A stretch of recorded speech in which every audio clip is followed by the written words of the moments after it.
Well, good afternoon to you, everybody, and welcome to On the Town here. This is Doug Miles along with Robin Lynn. How are you, Robin? I'm doing well. How are you, Doug? Good. Happy Monday to you. We have a special guest. We sure do. We thought we were talking to him by phone, but I know. I'm he so walked in. excited. And we're happy to have him with us. And you'll see him all next week at the Sarasota Comedy Festival, which starts March 7th with a kickoff luncheon and runs throughout the week. Lots of events going on in town. Why don't you introduce him? Wonderful, wonderful. Well, beginning March 7th and running through the 12th, like Doug just said, our town will be hosting one of the funniest events. It's going to be wonderful for the CDC, Child Protection Team. And I'm so excited to have Dick Smothers here in live. He's done so much with the Smothers Brothers. And how are you doing? I'm doing terrific. Are you doing well? I'm Dick Smothers. I'm the straight man. This You're is the straight man. We're promoting the comedy festival of the Child Protection Center, but I am the straight man. So a straight man, basically the difference is when a comedian leaves a room, he can't leave until he gets his laugh. You know, they have to leave with a laugh. And I don't care about a laugh. I don't need a laugh. Well, Fact is, if I leave and there's no laugh, I laugh when I out the door. I get my laugh. It's sort of a personal laugh. See, you don't know if you should laugh or not. That's just perfect. We were told we were laughing too much in the show, so we're careful now. I know we're trying not to laugh too much. No, we giggle too much. People want to know what you're drinking and smoking. Right, I know. But we're allowed since you're here, so it's great. Yeah, well, you were here at the Van Waysville a couple of months ago, right? Yeah, we were there the 12th of December, and I don't know why I remember that date, but we were there, and that's what brought me to actually choose to live in this part of the country. I'm a Californian, basically. Tommy and I grew up, 95% of our lives were in California. And we worked the Van Waysville over the years and would stay over at the Colony and the Longboat. And all we would see would be our drive from the Colony to the Van Waysville.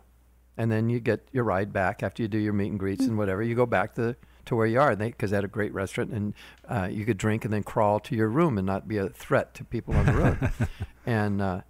And then I all I knew is when I'd fly out, it looks so beautiful here. It is a gorgeous town. And then I'd say, why I got to come back again. It would be a couple of years. And then pretty soon, when I married a local girl from Fort Myers, Denby Franklin was Franklin's last name. And we thought after a few years of marriage to get back over here where our kids are, and I have a couple of kids that live in D.C., and I said, they're in the same time zone, and everybody wants to come down to Florida, so maybe my kids will visit me more often and all that kinds of stuff. And so I've been here about going on 5 years, and I think it's a great place to live and to be involved in the community. And we were the feature act at the Comedy Fest twice, once I think at the Opera House and once at Van Waysville. And you did the tribute to Pat Paulson, I remember, a couple of years ago, when he had just passed away, I believe, and he gave the award to his wife. Yeah, we did, Right. Noma, I think he met her here. Yeah. And it's great to be involved. My wife Denby's involved with Michael Saunders, and you're so good. You know what I liked about here? She's a great little real estate company, and it's a good one. It's a strong one. It's one of the top 80 in the nation. But you have so many business people who are multi-generational in this area, and if you want to get your brakes worked on or have something over here at the bike place, there's a lot of family-owned. Stuff. So it feels more like a community than I've ever been in before. And you're right. It feels like a small town, but it really is it's growing. It's growing, but let's hope there's a lot of smart people, hopefully, that want to keep the beauty of this town, even though it does grow. And you can, Ryoga Bear once said about a nightclub, he said it's so popular that nobody goes there no more. Well, obviously people go there, but not the people who went there for that. And so I hope we could still come to Sarasota in the future for that, whatever that was, you know. Mm-hmm. But my point is that Denby's in with Michael Saunders, and they participate in so many things. The businesses participate, the Rotary, the Kiwanis, and to be involved, even though I'm not a local businessman, I travel a lot, and half the year Tommy and I are on the road, is that I want to be involved with what's going on in this town. And we're having a benefit for the AIDS Foundation tonight, and they get a major thing. And I've never had anybody really close to me with AIDS, but I've had a lot of people that I know I've dealt with in the business.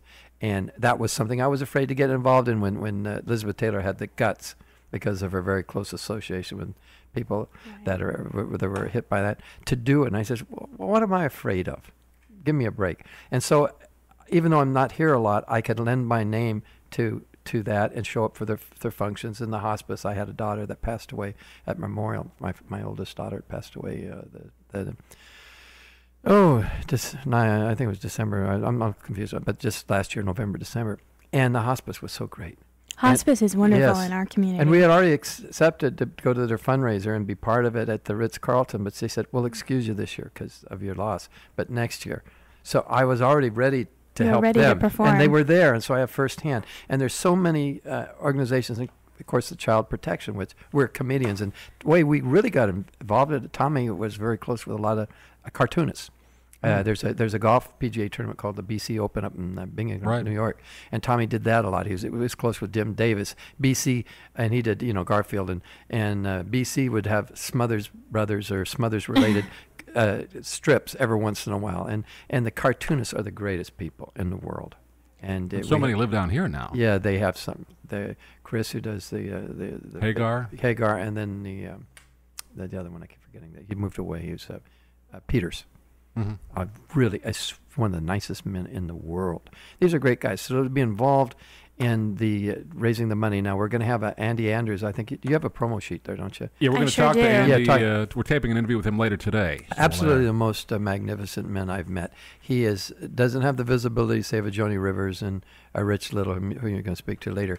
But we met Andy working a fair with him, and he is a very well, he's a funny comic. He's a country comic, but not like Foxworthy. Mm-hmm. Just those, you're old. He has a message, and he teaches, and he has great material. And I hope people will not only support the Child Protection Center by buying a ticket and coming to that function. They're going to really enjoy themselves. He's great. And the guy from the that's kind of comic. Gary Goldman. I have not seen him in person. I got to tell you that. But if you're involved in that, Tommy and I would not even have made to get on the show. We are slow starters, and those guys are all brilliant. They only 2 minutes they had to hit. Yes. That's hard to do, isn't it? That's difficult. Yeah, I'm going to do the luncheon though next Monday the 7th. Is that it? That's correct. Yeah. The luncheon's going to be on the 7th. And I got tricked in there. What wives trick their husbands? Do they? Yeah, they said, you want to do a little talk before, or after lunch? And I said, well, because last time I was there, they had a guy do a comic, you did a whole piece. She said, well, because they want something short, because they go to, this is business day, and they were complaining that the lunch took too long. And I said, well, I don't have much to say. If you want to say a little, so I assumed I was going to just say something for 5 or 10 minutes, and then the act would come on. And then I found out I'm the act. You're the act. So you're it. I have no idea what to promise anybody. I'll just have a cup of coffee and talk like I'm talking to you guys. Well, people will be so thrilled to see you. You're one of the legendary comedians out there. Okay. So. I'll tell you, we're legendary in our, I guess we've been around a lot. I was watching Academy Awards last night, and I want to say something about Chris Rock and comedians. And I'm a lover of comedians because I'm a straight man. I have to work and listen. And they stretch. They take chances at all times if they're any good. Mm-hmm. And sometimes it doesn't make it 100%. But if they're not a guy that goes out and takes a risk, and Chris Rock takes risks. And I thought I didn't appreciate the way he had a theme of a joke that Crowe, the actor Russell Crowe, was the best. If you can't get him, just wait. And he picked out a couple of good actors. Right. He says, don't take them. And then when Penn came on, said, I take exception. These are very fine actors. Well, Penn doesn't look to me like he has the best sense of humor. No. But he hits you in the face. He's a tough guy. Great actor. And he was right in what he did. But Chris was risking a point of view of a joke. And sometimes you hear a joke, you say, oh, that makes me uncomfortable. Mm-hmm. I give them all that liberty.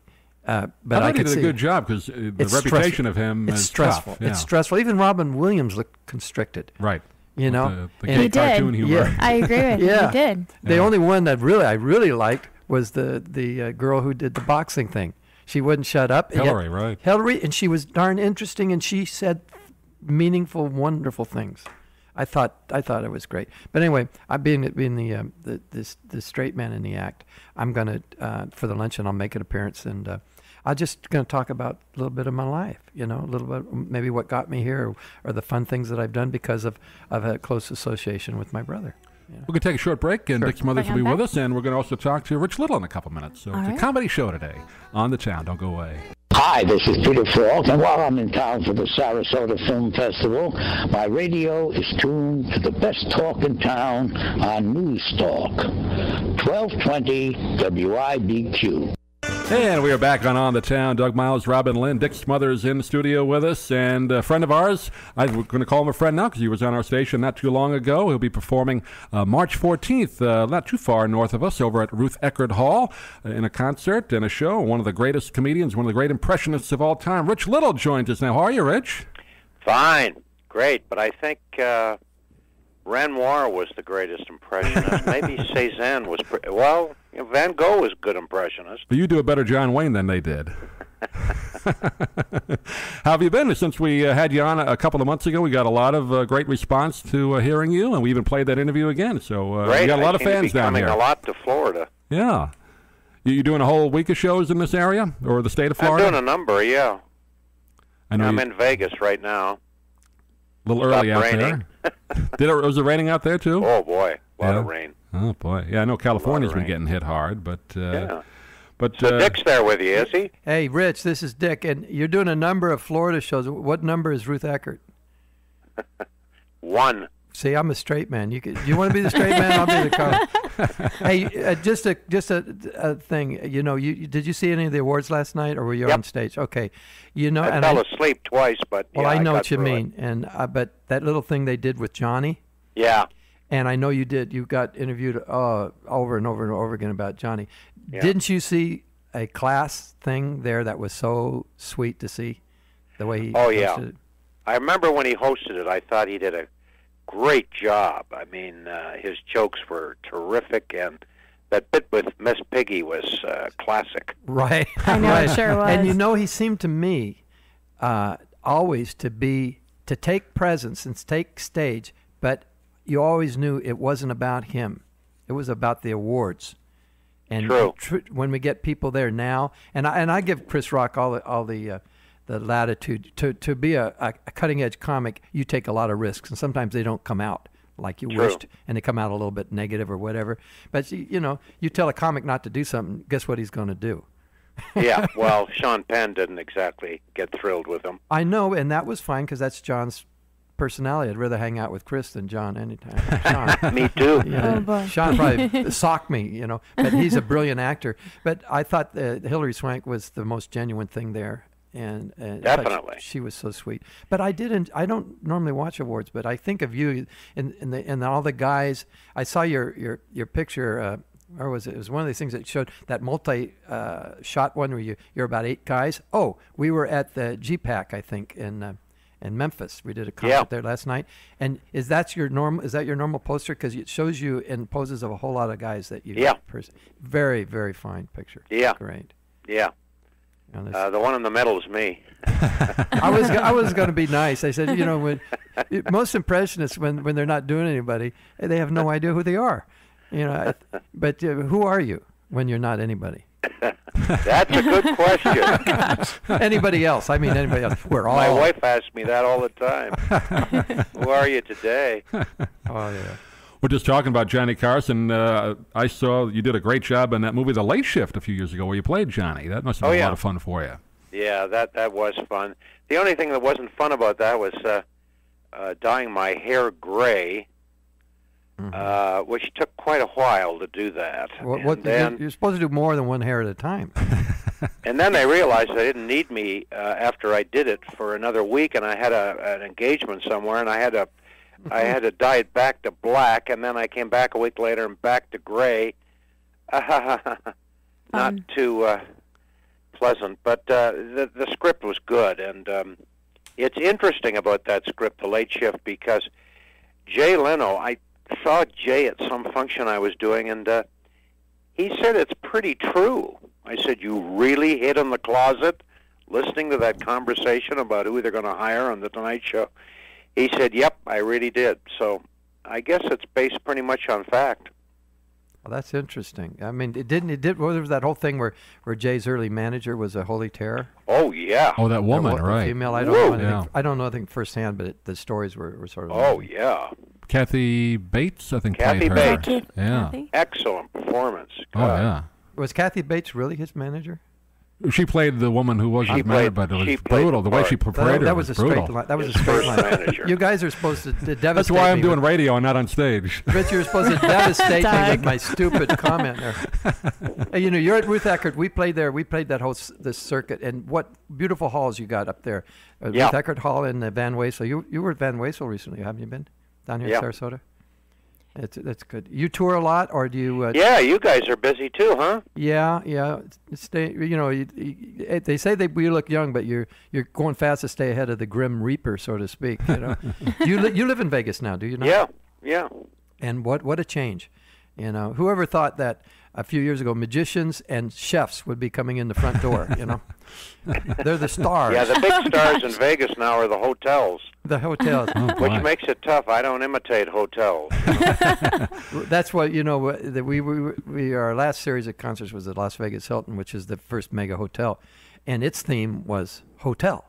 Their tours are, you look at the rooms. And it was before they had, you know, going the theme, right? to Venice or New York. They have The Venetian. They have a show now. Have you seen the show, Rich, where the girls in the billboard, they're topless and they have fangs? It's a topless vampire show. It's crazy out there, isn't it, Rich? Wow. It's not really family oriented, but unless you're a real bloodsucker, I guess. But anyway, I'll let you go on, but we're promoting your show. What date is Rich in there? You'll be in Ruth Eckerd on March 14th, 2 weeks from tonight. That's great. It's a Monday night, I believe. Have you done it the is. comedy festival here in Rich? No, I haven't. It's with the cartoonists and Child and Protection Center. We're involved in that. We've done it a couple times. It's a real good thing to think about sometime. Good. Yeah, because I know they love you down here. Do you guys think that people are born funny, or do you think you have to work at it? Like you were talking about Chris Yes. Rock. You think Yes. so? No, the answer is yes. They're born funny, and some people work on it and never get it. Then they become straight men. Ask Rich. He's a Rich, smart what do you guy. think? Are you born funny? Yeah, do you think people are I don't born think a little funny? baby coming out of the womb is too funny, do you? Unless he slaps the mother. That's true. Rich, we had Thank you, Rich. Dean Martin's daughter on about a week ago and talking about her legendary dad in her book. I know you work with Dean a lot. What was he like to be with? Yeah, good old Dean. Yeah, he was great. Nothing worried Dean, you know. He didn't get upset about anything. He just did what he wanted to, and you either liked it or you didn't, and most people did. And he was an interesting guy. I don't think there was another like him, really. He was sweet. I But bet you people that. love that kind of a personality. You know, if he goofed up, he made it part of his routine. You know. You can order those videos on television now, the roasts. Oh, yeah. And Those the are roasts, exciting. they Those are still funny. sell, yeah. And you were on so many of those, Rich. Those were a lot of fun, I imagine, to do. Oh yeah, well, they were a bit of a what's the word I need? I was in terror most of the time. Were you really? Well, remember, I was in my 20s, and Right. I'm getting up in front of Jack Benny and George Burns and Orson That's true. Welles and Lucille Ball and you name it. So you had to shut that all out and just do your routine. But I watched a number of people crumble. You can't let that get to you. I mean, all the people you idolized as a kid, all the great comedians and all the great actors are sitting in one place watching you. It's a wonder I didn't just imitate Porky Pig up there. That's all, folks. I remember you did that. That's all, folks. I remember you did that dueling Jimmy Stewart. Those roasts were... I met Charlie Callis the other day. He's living now in Vegas, and I hadn't seen him in 30 years, and he's still funny. Oh, he was great, yeah. Still doing the same routine. The flying Walinda in my soup. Yeah, Remember that, That's Dick? right. No, I never worked with Charlie, but he was really good. Well, his act is... A guy that I thought had Rich, you probably worked with him, and I miss him. He did the roast when the Friars roasted us last year, was Alan King, and he was Yeah. always a smart comic. yeah. He did his age-level comedy, which is really great down here in Sarasota. We've got old people here, but all their parents live in Vegas now because it's safer. No hurricanes. But you could. They say, how do you have a long career? You have to be smart. You have to be good.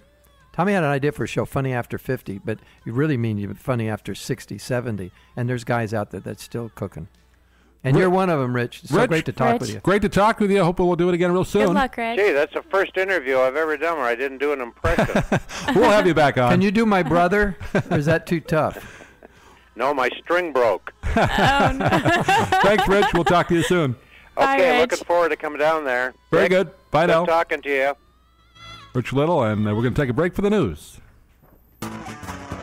Welcome back to On the Town with Doug Miles and Robin Lennon. We are here with our special guest. We're very excited to have you.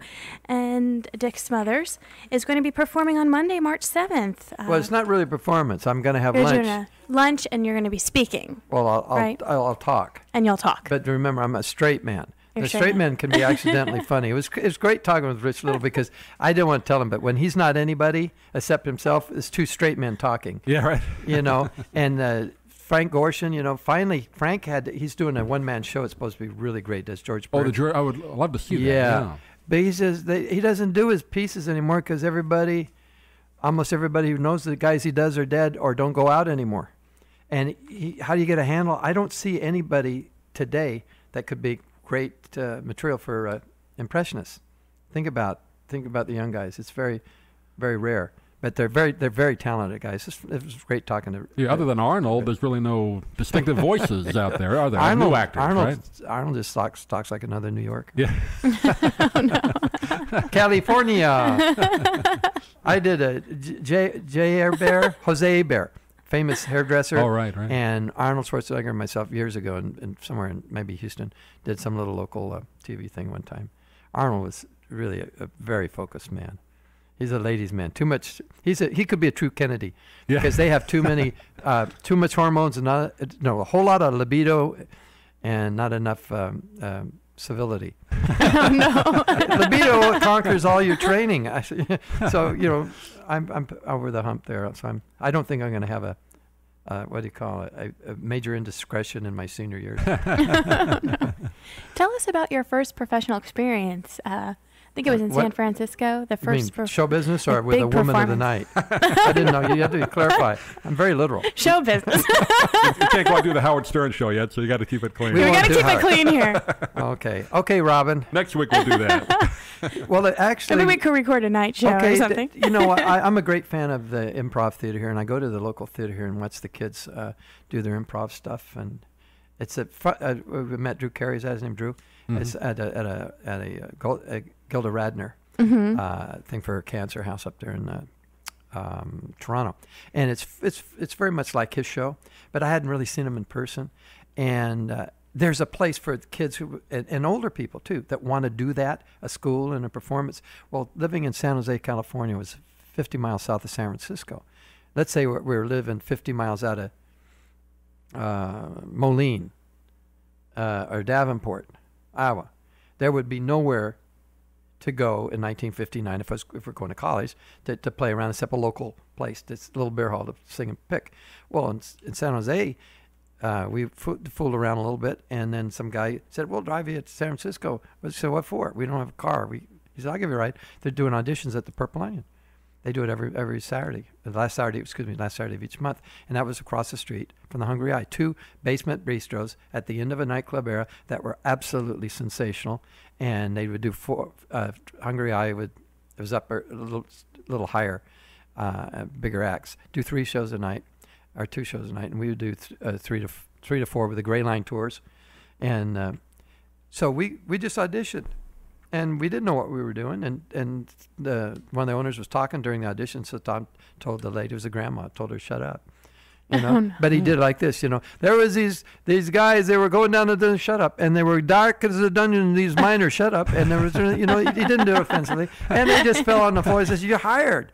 You could have 1 night a week. The flamenco dancer wants a night off, or 2 nights off. We're closed this night, and you could have the night."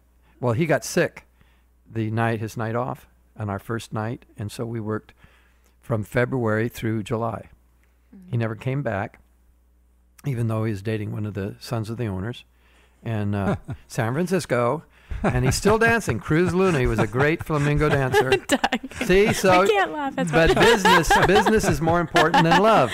You know, boy. anyway, they would the premise in the old days of comedy wasn't comedy stores then. No comedy stores. Maybe Nightclubs. Yeah. Nightclubs maybe had 2 or 3 acts, and maybe they had a beginning act, a comic, and a headline singer or something like that, or a major comic. So Ronnie Shell was one of the guys that came in, and he was with Gomer Pyle and all that. He was a good comic. And then after Ronnie came Phyllis Diller, who was the headliner, who started in San Francisco. And when she was in her 40s and she had 5 children already, she was a front office girl at KSFO Radio in San Francisco. And she played piano, and she was fun at parties. And they said, well, why don't you go into show business? You know, time and time again. So she tried it. And she was moderately successful at that time. She was just coming up. So she was the headliner. And we shared a dressing room with her that was maybe 5 feet by about 10. And that must have been interesting. Yes, she would sit around in a Merry Widow and bloomers. Because we sit, you don't get fully dressed. And Tom and her really got along great. And she would tell us, we were wearing Jamaica shorts. We were a little Kingston Trio. We didn't want to be Kingston Trio, so we made fun. She would say, wear Bermuda shorts and pull one sock down. Stand on a box. Put a bandage on your forehead. She would say all these outrageous things. And it was a real learning experience. And we got to do 3 to 5 shows a night, only 12-minute shows.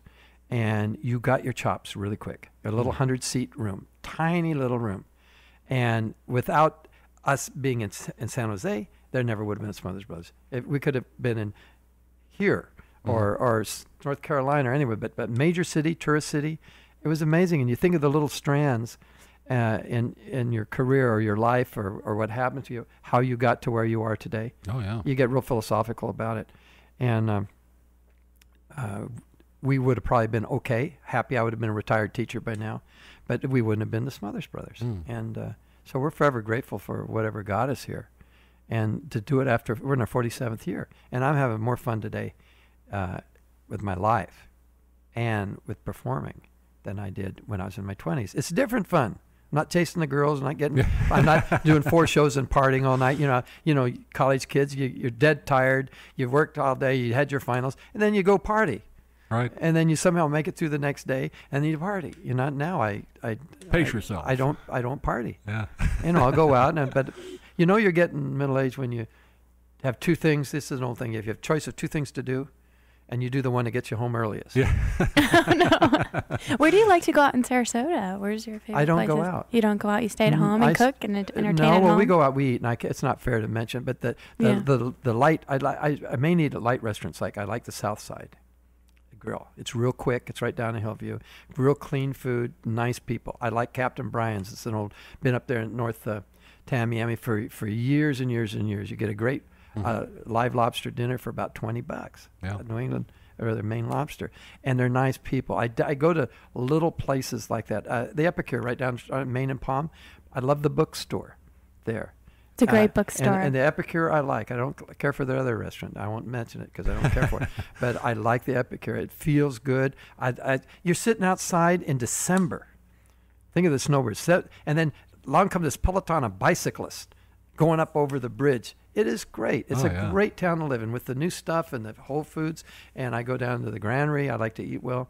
I ride a bike. Sometimes I ride a bike 100 miles a week. And I try to see how many errands I could do by bicycle. Yeah. And I have one unreliable car, really unreliable, so I put a folding bike in the trunk.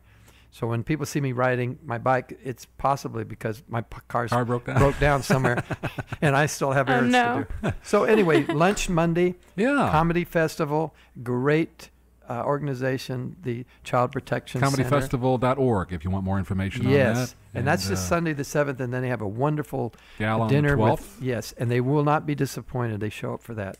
Great. Do Dick, you want to call and order? we got to have you back on as soon as you're back in town again. It was great to have you on. I love doing I could dress your window here. You're right on Main Street, right across from Wolf, and you're next to the Gator Club. Right, Gator Club. That's sure. a good landmark. I'm in a 12-step program. I haven't drank for 11 months. So when I really want to fix on why I don't drink, I go to the Gator Club and have a soda. Look at the crazies, you just kind of and check then them I all leave. out I say, and you leave. "Oh, I'm glad I'm free." Oh, no. But there's a lot of little neat places, and you guys do a great job. Thanks for having me. Thank you. Thank you for Appreciate it. coming We'll have in. you back. Good luck on the festival. We'll talk to you again real soon. Okay.